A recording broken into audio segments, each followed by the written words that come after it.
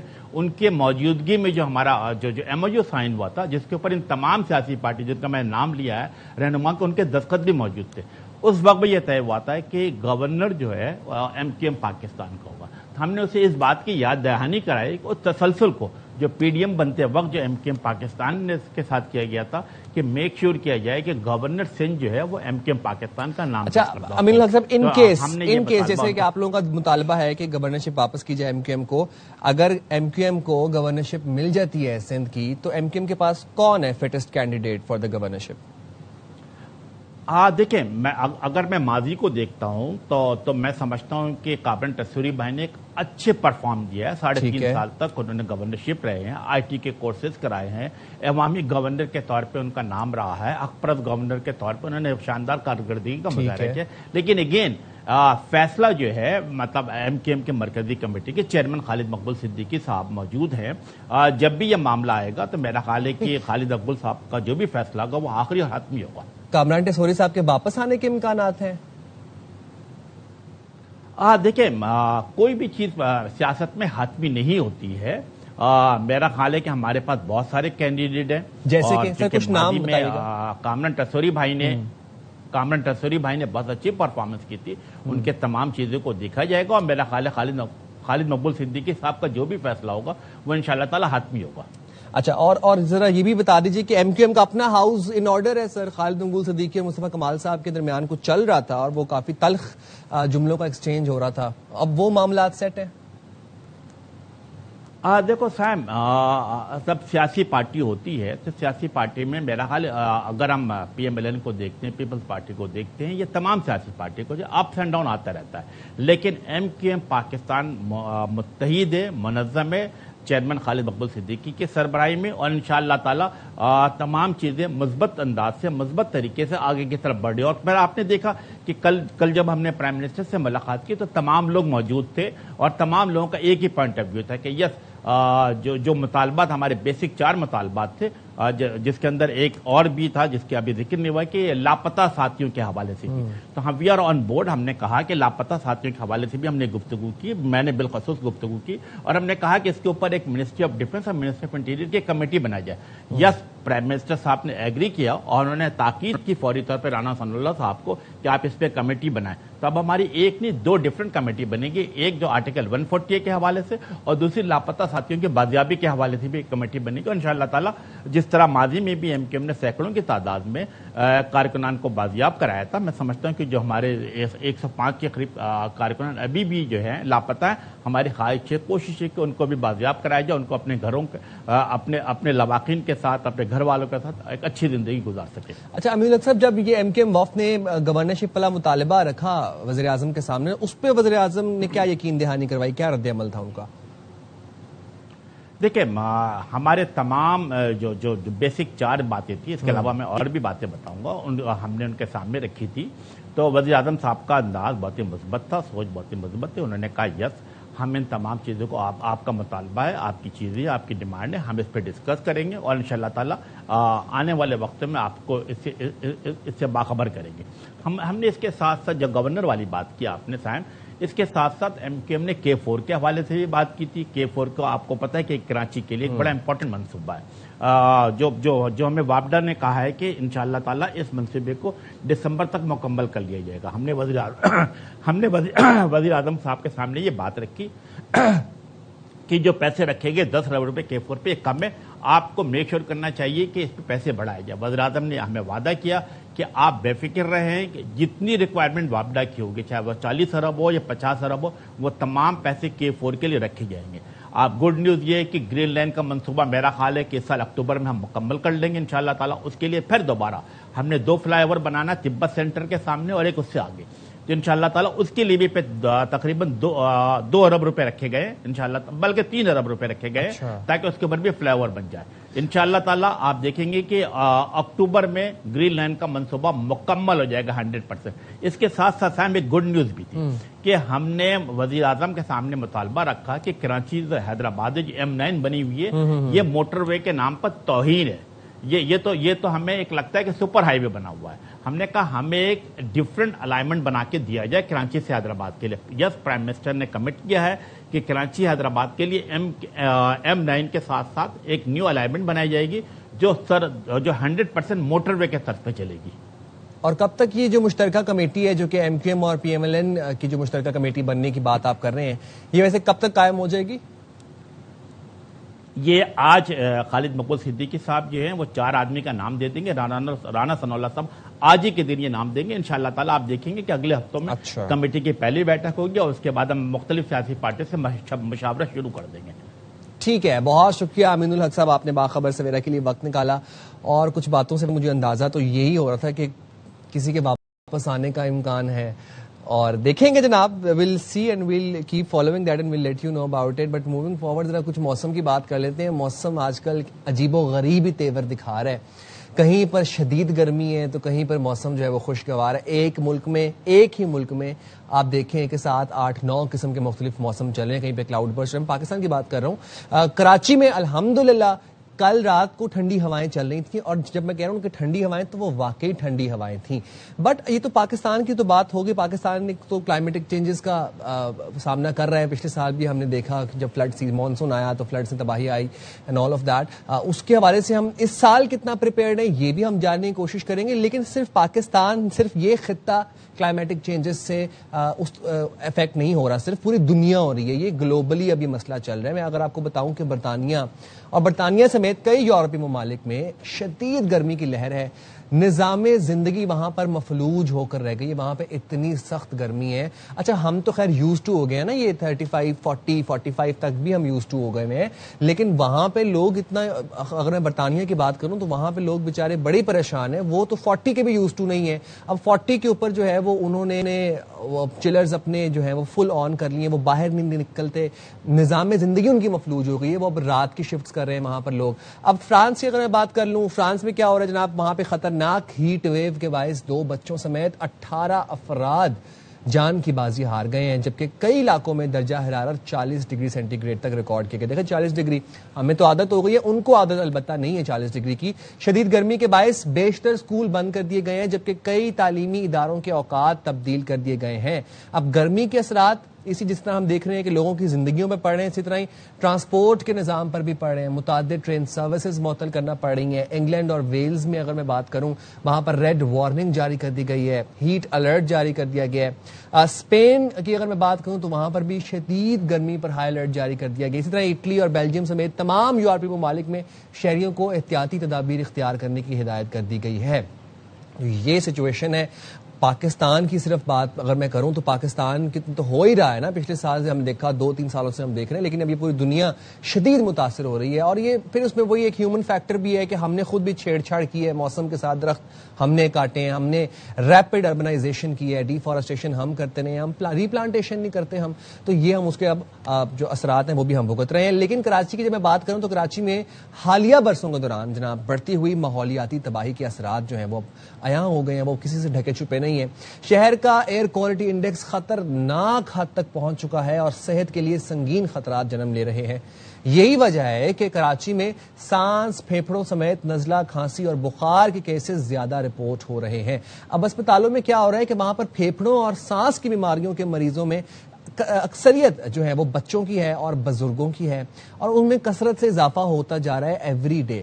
کراچی میں جگہ جگہ کھدائی دیکھی جاتی ہے. آپ دیکھتے ہیں کہ ہر جگہ کہیں پہ کنسٹرکشن چل رہی ہے, کہیں پہ ویسی کچرا کنڈیاں بنی ہوئی ہیں جس کا دل کر رہا ہے وہاں پہ کچرا جا کے ڈمپ کر رہے ہیں.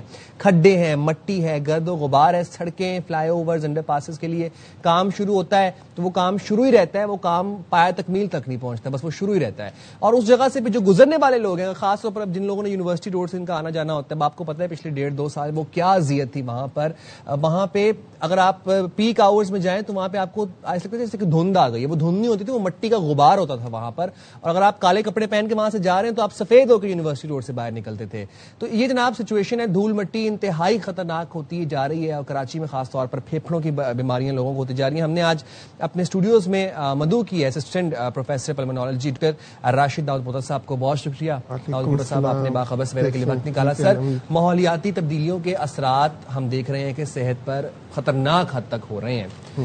How to control that. اور اگر آپ کراچی میں جیسے ہم لوگ رہ رہے ہیں, کیا سمٹمز ہوتے ہیں, کیسے مجھے پتہ چلے گا کہ مجھے فار انسٹنس ڈسٹ سے الرجی ہے یا میرے پھیپھڑوں کو اس ڈسٹ سے نقصان ہو رہا ہے؟ وعلیکم السلام ایوم. یہ ہوتا ہے کہ بیسیکلی جب بھی ماحولی تبدیلیات ہوتی ہیں اور ڈسٹ پالیوشن ہوتی ہے تو وہ ڈائریکٹلی ہمارے جو ہے نا لنگس کے اوپر اثر کرتی ہے. شروع میں تو تھوڑی بہت کھانسی شروع ہوتی ہے, پھر اس کے بعد سانس لینے میں مسئلہ آنا شروع ہو جاتا ہے, جس کی وجہ سے ہمارے لنگس اتنے کمزور ہو جاتے ہیں کہ بندہ جو نارملی جو 100 میٹر یا 1000 میٹر چل پاتا ہے وہ 100 میٹر بھی مشکل سے چل پاتا ہے, کیونکہ اس کا اتنا سانس پھولنا شروع ہو جاتا ہے. اور رات کے ٹائم جب وہ گھر جاتا ہے تو وہ سانس کی وجہ سے پراپرلی سو نہیں پاتا ہے, کھانسی ہوتی ہے اور سینے میں سیٹیوں کی آوازیں آنا شروع ہو جاتی ہیں, جس کو ہم عام طور پہ لیبل کرتے ہیں ایزما. مطلب الرجی کی وجہ سے وہ جو سانس کی نالیوں میں ہماری جو تبدیلی آ جاتی ہے, جس کی وجہ سے ہمارے جو اسپیشلی بوڑھے بزرگ ہوتے ہیں یا جن کو پہلے جو ہے لنگس کا مسئلہ ہوتا ہے ان کے لیے تو بہت زیادہ اثر انداز ہوتی ہیں. ٹھیک ہے, تو جیسے ہی یہ موسم تبدیل ہوتا ہے یا ماحولیاتی تبدیلیاں ہوتی ہیں, اس میں یہ ہوتا ہے کہ ہمارے جو انفیکشن ہوتے ہیں وہ بھی زور پکڑتے ہیں. یہ تو ہے سر, یہ تو اب پچھلے 5, 6, 7 سالوں سے کراچی میں رہنے والے جو لوگ شہری ہیں کراچی کے, وہ یہ شکوہ کر رہے ہیں. بٹ میں جاننا ہی چاہ رہا ہوں کہ اب کوئی ہنگامی صورتحال ہے یا کوئی الارمنگ سچویشن ہے اب at this point? Alarming situation تو ہے, کیونکہ آپ دیکھ رہے ہیں کہ ابھی بھی میں ایئر انڈیکس دیکھ رہا تھا تو 70% کراچی جو ایئر انڈیکس ہے وہ بہت زیادہ آلودہ ہے, جس میں یہ ہے کہ عام طور پہ آپ نے دیکھا ہوگا کہ موسم سرما میں جو ہے نا وہ ایئر انڈیکس جو نوٹ کی جاتی ہے مور دین 300 400, جو ہماری صحت کے لیے بالکل ہی جو ہے نا خطرناک لیول تک ہوتی ہے. اگر آپ کی ایئر انڈیکس 100 سے اوپر آنا شروع ہو جائے, جو ہمارے جو سانس کے مریض ہوتے ہیں اس میں اتنی جو ہے نا تکلیف آنا شروع ہو جاتی ہے, وہ گھر سے پراپرلی باہر نہیں نکل پاتے ہیں. اگر نکلتے ہیں تو پھر واپس آتے ہیں وہ اسی تکلیف سے واپس آتے ہیں, یا تو ان کو پھر ایمرجنسی میں لینڈ کرنا پڑتا ہے یا تو پھر یہ ہے کہ اپنی دوائیوں کی مقدار کو بڑھانا پڑتا ہے, کیونکہ یہ ایئر انڈیکس جب بھی خراب ہوتی ہے تو وہ ڈائریکٹلی ہمارے لنگس کے اوپر اثر کرتی ہے, اور اسپیشلی جو ہمارے بزرگ ہوتے ہیں یا بچے ہوتے ہیں ان کے اوپر تو زیادہ اثر کرتی ہے. تو کیا کرنا چاہیے اب ڈاکٹر صاحب؟ اب ہم دیکھیں, اب ہم راتوں رات یا چلیں سالوں میں بھی اب ہم کھدائیاں تو نہیں کنٹرول کر سکتے, نہ ہی ہم جو انڈر کنسٹرکشن سائٹس ہیں ان کی تعمیر مکمل کر سکتے. کیا کریں اپنے آپ کو پروٹیکٹ کرنے کے لیے؟ سب سے جو بیس چیز ہے وہ ہے, اگر کوئی وہ ہے تو ہم ایک پراپرلی ماسک یوز کریں جس سے ہم بچ سکتے ہیں. دوسرا ہماری اپنی جو پالیوشن ہے, یا تو پھر جو ہمارے جو ظاہری بات ہے جو بڑی تبدیلیاں وہ تو گورنمنٹ کی سطح پہ ہی ہوں گی, جس میں جو فیکٹریز کا دھواں ہے یا ہماری گاڑیوں کا دھواں ہے اس کو ہم کنورٹ کر لیں. الیکٹرک کار آج کل آنا شروع ہو گئی ہیں تو وہ بھی ہمارے لیے ایک اچھی چیز ہے, جس سے یہ ہے کہ ہماری جو ایئر کی پالیوشن ہے وہ کافی بہتر ہونا. ایئر پیوریفائرز ہیلپ کرتے ہیں؟ ایئر پیوریفائر ہیلپ کرتے ہیں, وہ لمیٹیڈ لیول تک ہیلپ کر سکتے ہیں.